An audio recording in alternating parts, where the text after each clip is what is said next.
You forgot why you came into the kitchen. You don't know where you put your house keys. Where did you even misplace your glasses? You constantly feel like something is wrong. You're lacking concentration. Your memory is definitely weaker and you feel like there's just too much stress. If you're experiencing these symptoms, then start using at least one of the herbs I'm about to mention. And actually, it's best to just use these herbs alternately. I'll explain how at the end. And interestingly, one of these herbs you don't even have to buy. You can basically get it for free. You can plant it on your windowsill and enjoy it as a wonderful, delicious, and very healthy tea. It will regenerate and rebuild your brain, your memory, and your concentration. Ginkgo biloba, one of the best herbal ingredients when it comes to regenerating our brain. And that's because it improves circulation in the brain's blood vessels. And ginkgo is recommended in situations when we experience problems related to a lack of oxygen in the brain. These can be headaches, dizziness, or ringing in the ears if someone has atherosclerosis or narrowed blood vessels.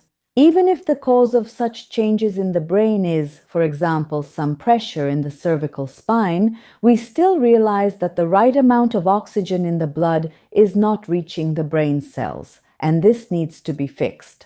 And this is where ginkgo biloba works very well.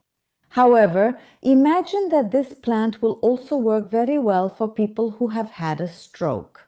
So you can already imagine how powerful its effects will be.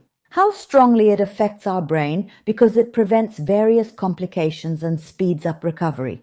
Such rehabilitation is meant to prevent headaches, dizziness, and to help a person return to full fitness as quickly as possible.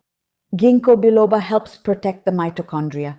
These are like power plants that are found in our cells, and specifically the mitochondria that are located in brain and nerve cells. Additionally, it prevents our cells from sticking together and helps prevent the formation of microclots in blood vessels. The second plant is ginseng. The active compounds found in this plant, in its root, called ginsenosides, help our brain to be very flexible. They improve concentration, enhance memory, and generally increase the ability to remember new things.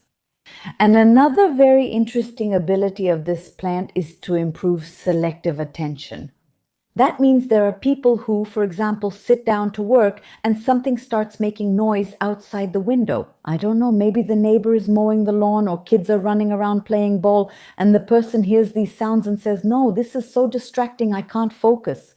Or in the next room, a child turned on music and the person says, "No, this distracts me so much I can't work." Exactly. If we want to improve our selective attention, when we focus and concentrate, we put our smartphones away.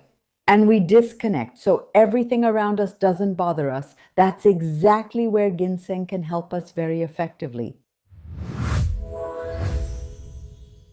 The third plant is Brahmi or bacopa, a plant that works especially well for older people because it speeds up the processing of new information. It also improves memory and regenerates neurons. The active compounds found in this plant are best absorbed in the presence of fat. That's why when we brew tea with Brahmi, it's very good to add something to it, just like people used to make milk tea by adding milk to tea. Here, it's better to add something fatty, for example, cream or a spoonful of butter. You can also use clarified butter. Then all those active substances will work much faster and more intensely on the body. Rosemary is a plant that I think many people know, mostly as a spice, but it's actually great for the brain. Because it helps regenerate and improves both memory and concentration, and it also greatly improves sleep quality. Rosemary is also very often recommended for depression and anxiety. You can also use rosemary oil, which will also have a very positive effect if you simply use it. We will diffuse it so that it spreads nicely through the room, and we should inhale it for at least 30 minutes before sleep. You can also add tangerine oil to that. It also helps you relax for a good night's sleep because during sleep our whole body regenerates, but our brain especially regenerates and rests a lot. During sleep, our brain also cleanses itself very well of various harmful protein structures, which, when they accumulate, can lead to Alzheimer's and dementia. It's best to consume rosemary when it's fresh, not dried, because then it contains more of those essential oils and they stimulate neurotransmitters that help regenerate nerve cells. That's why it's best. Buy a small potted plant once, put it in a bigger pot, and leave it on the windowsill, water it regularly, but I have to tell you, it's a very grateful plant. It grows beautifully, it makes our home look beautiful. And in addition, every day you can cut off a small piece, a fresh sprig, and brew it or add it to your favorite tea, whether it's black or green. So that as a preventive measure, you can simply brew yourself a healthy, brain-supporting tea every day. And if we're looking for the absolute leader in regenerating our brain, it would be the lion's mane mushroom. It has a huge amount of scientific research that confirms its effects. It not only regenerates damaged neurons, but also stimulates the creation of completely new ones. It used to be said that nerve cells do not regenerate, but now scientists say they do regenerate, and new ones can form as well, even in older adults. Additionally, it has a very strong anti-anxiety effect. It will also help to calm emotions. And when it comes to the proper use of all these herbs, look, I mentioned 5, but you can find even more. You just have to use them properly. Some substances, some herbs, are actually not recommended to be used continuously for a very long time. The body also gets used to them.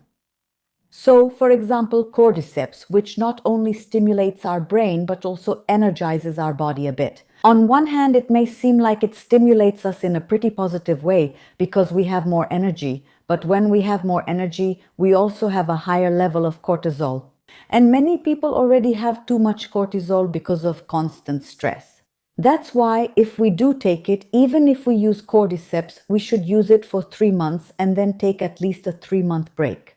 Because if we have such a variety and amount of herbs, then during this break, just replace it with other plants or mushrooms and simply alternate them. Then indeed, each of these plants has a different active substance. It will affect our brain a little differently, from a different angle. We never really know what's actually happening there, what starts to function improperly.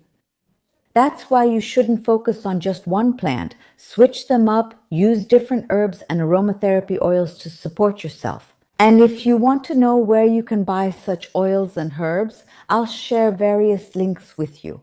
Where I buy them in different stores because I don't have my own, for example, aromatherapy oils or lion's mane among my dietary supplements. But I always use good sources, so take a look at the links I'll post in the description below this video. Take a look and stay healthy. Thank you very much for your attention and see you in the next videos. This was Natalia Samarek.